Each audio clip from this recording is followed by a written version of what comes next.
안녕하세요. 건국대학교 이향수입니다. 이번 시간에는 주민자치회 문제점 그리고 활성화 방안에 대해서 여러분들하고 같이 논의해 보겠습니다. 사실 주민자치회가 시범 실시된 지가 그렇게 길지 않은데 뭐 벌써 문제점을 이야기하나? 이렇게 생각하실 수 있을 거예요. 사실은 뭐 그렇습니다.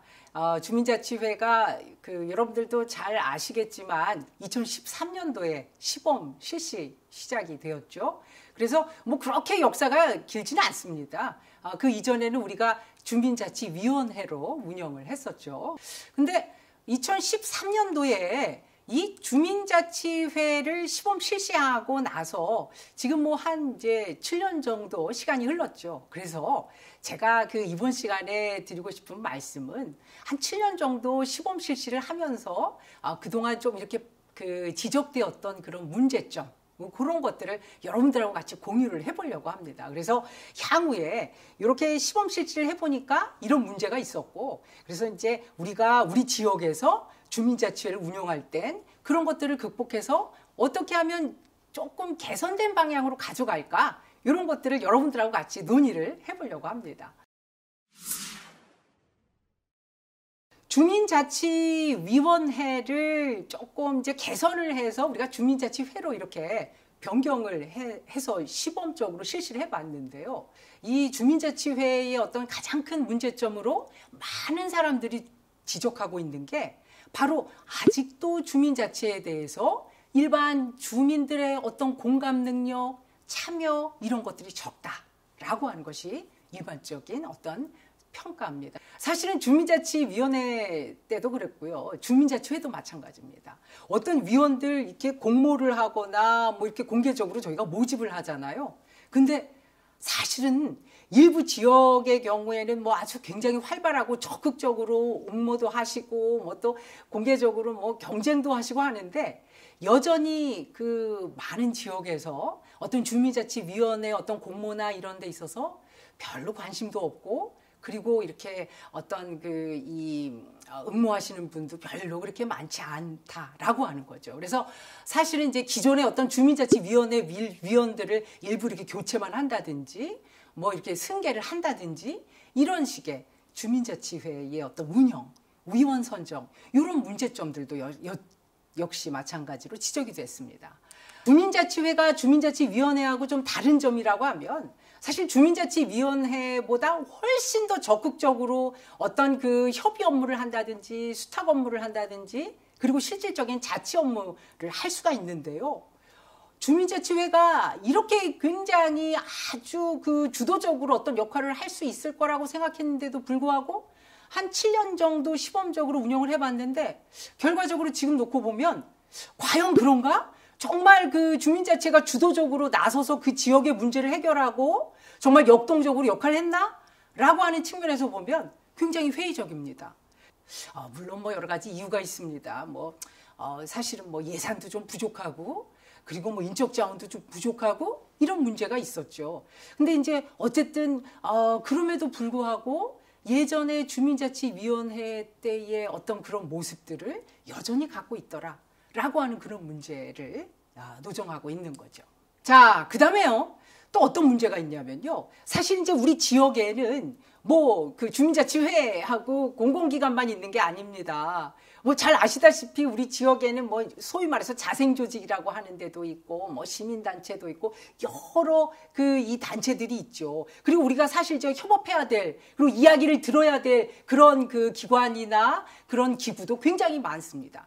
근데 한번 곰곰이 한번 생각해 보세요. 얼마나 그들 조직하고 우리가 협조를 했었는지. 냉정하게 아마 판단하실 수 있을 거예요. 별로 그렇게 서로 뭐 의사소통을 많이 한다든지 협력 관계를 구축하기 위해서 우리가 막 노력을 한다든지 적극적으로 뭐 가서 이야기를 들으려고 한다든지 이런 노력들이 사실 별로 없었지 않았나 이런 평가를 하실 수가 있을 겁니다.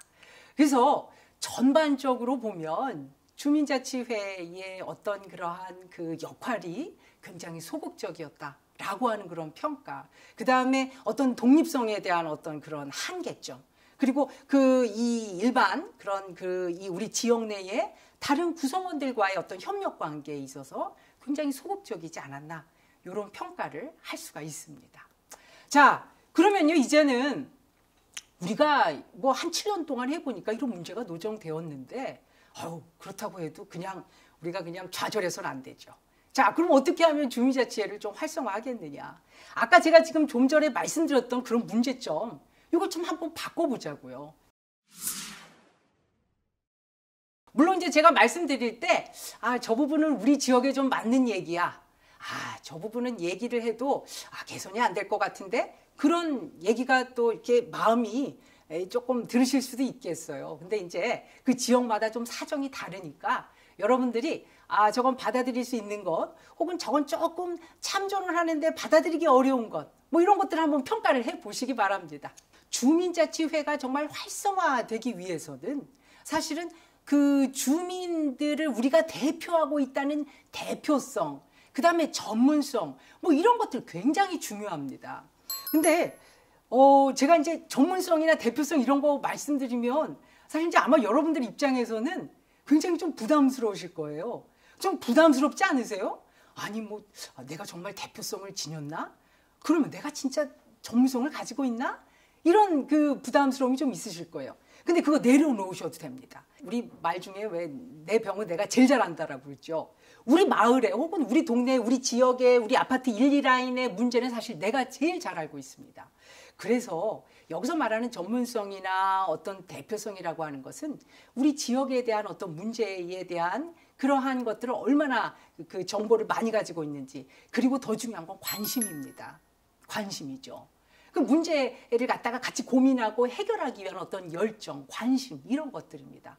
자, 여러분들 한번 생각해 보세요. 내가 우리 지역에 대해서 얼마나 관심 가졌나? 그 다음에 내가 얼마나 적극적으로 그걸 해결하려고 노력을 했나? 뭐 이런 것들 한번 생각을 해 보십시오. 그래서 이 주민자치회를 갖다 활성화하기 위해서는 이러한 주민대표성, 전문성, 다른 말로 하면 어떤 관심과 그리고 열정, 적극적인 노력, 이런 것들이 아주 중요한 전제 조건이 된다라고 이렇게 이야기를 드리겠습니다. 자, 그 다음에요.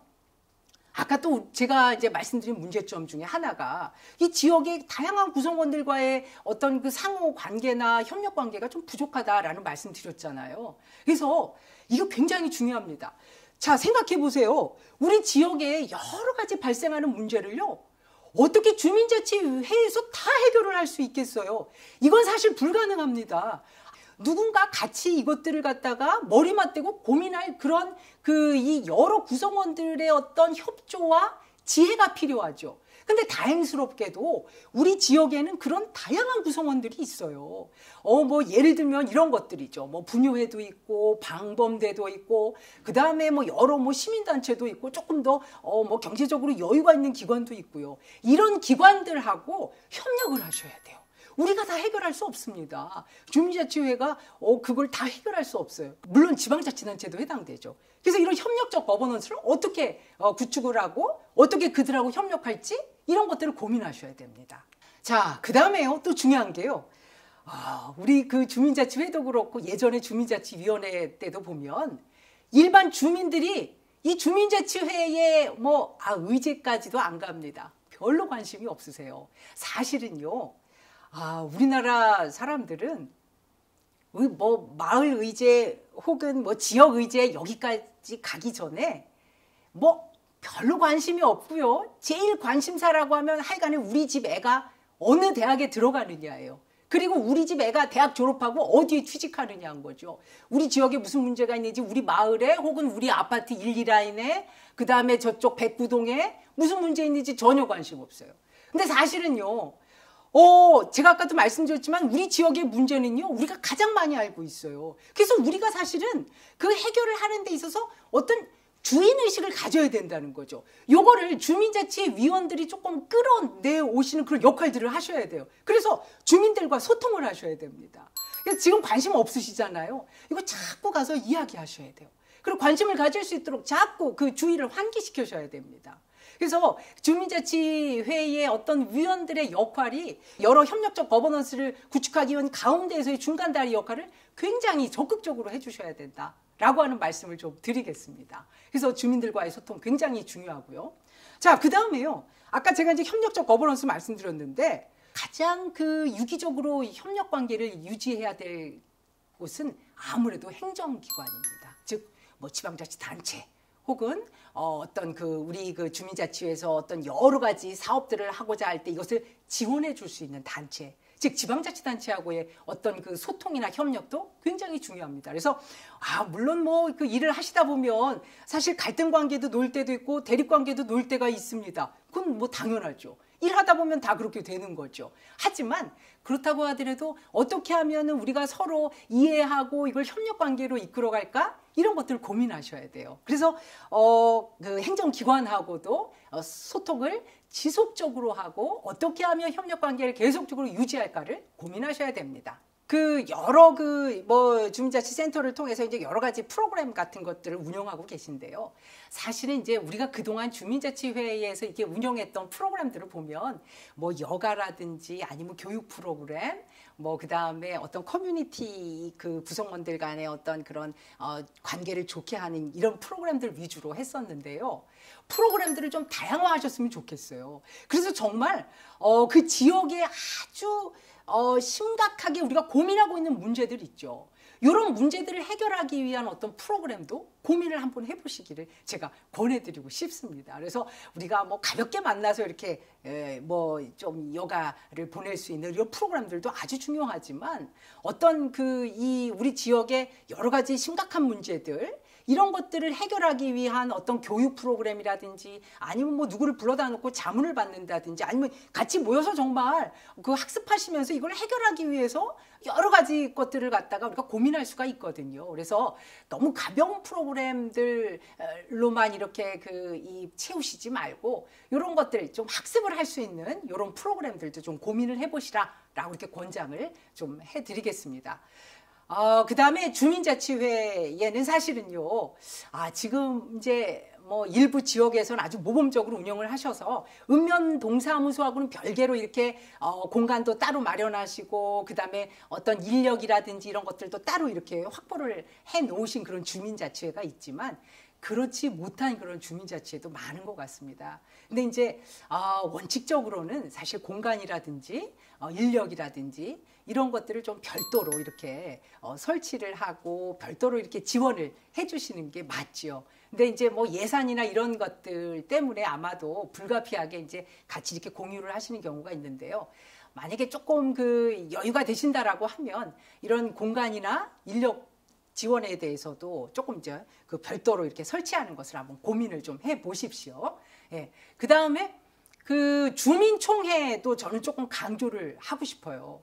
사실은요, 우리가 주민자치회의 어떤 가장 핵심적인 연례 행사 중에 하나가요, 바로 주민총회입니다. 주민총회는요, 그야말로 주민들의 어떤 그 화합의 장이 될 수가 있습니다. 주민들이 그 지역의 어떤 여러 가지 문제에 대해서 정말 허심탄회하게 이야기하고 같이 고민하고 어떤 해결책을 내놓는 그런 장이 될 수가 있죠. 그래서 주민총회를 갖다가 조금 이렇게 형식적으로 하시지 말고요. 좀 실질적으로 그리고 정말 주민들의 굉장히 적극적인 참여를 할 수 있도록 뭐 홍보도 하시고 독려도 하고 정말 그 지역 주민들의 잔치가 될 수 있도록 이런 것도 한번 고민을 좀 해보셨으면 좋겠습니다.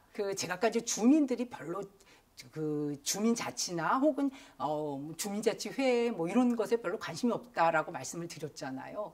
근데 사실 이제 주민들뿐만 아니라 우리 지역의 어떤 그 지자체에 있는 공무원이라든지 정치인이라든지 뭐 이런 분들도 사실은 주민자치회나 주민자치에 대해서 그렇게 썩 긍정적으로 평가하고 있지 않은 분들도 있어요. 그래서 이제 이런 분들하고의 어떤 교류나 이런 분들에게 주민자치 굉장히 중요하다. 그리고 주민자치회의 역할도 중요하다라고 하는 것들을 같이 이렇게 논의하실 필요가 있습니다. 자, 그 다음에요. 그 주민자치회는요, 어디까지나 주민들이 주인이에요. 그러니까 주민자치위원회는요 아주 중요한 역할을 하긴 하지만 어쨌든 주민자치의 궁극적인 대상 그리고 궁극적인 어떤 주체는 바로 주민이라고 하는 걸 여러분들이 명심하셔야 됩니다. 그러다 보니까 주민자치회의 어떤 운영이나 이런 것들은 항상 개방해 놓으셔야 되고, 그 다음에 뭐 회의록이나 이런 것들도 다 오픈하셔야 됩니다. 그 다음에요, 요즘에 젊은 분들은요, 사실은 뭐 온라인이나 SNS 이런 것들이 훨씬 더 익숙하세요. 그러니까 회의록이나 그 다음에 뭐 회의 진행이나 뭐 주민총회나 심지어 그 주민자치회 그 어떤 위원 모집이나 이런 것들도 다 SNS나 온라인 이런 것들도 다 병행해서 홍보하시고 그 다음에 개방하고 하셔야 됩니다. 그래서 이 아주 오픈되어 있다. 우리 지역 주민들하고 항상 우리는 교류하려고 하고 의사소통하려고 한다라고 하는 걸 아주 적극적으로 어필하실 필요가 있습니다. 온라인, 오프라인을 적극적으로 이게 균형적으로 이렇게 가져가시면서 전 연령대를 우리가 다 이렇게 조금 골고루 좀 다 확보할 수 있도록 이렇게 하시는 그런 이 노력이 굉장히 중요합니다. 자, 그래서 이번 시간에는요, 제가 그 주민자치회의 어떤 그 기존에 그 노정되었던 여러 가지 조금 문제점들 말씀드렸고, 어떻게 하면 우리가 주민자치회를 지금보다 좀 더 나은 모습으로 개선할 수 있을까를 같이 이렇게 고민할 수 있는 그런 시간을 가져보았습니다. 여러분들 그 주민자치회에 이 아주 적극적으로 참여하시고 그 다음에 또 주민들에게 이제 여러 가지 이런 그 가교 역할을 많이 하실 텐데요. 힘내시고요. 그 다음에 조금 더 우리가 아주 개선된 모습으로 이렇게 나아갈 수 있도록 조금 더 적극적으로 이렇게 노력해 주시길 부탁드리겠습니다. 감사합니다.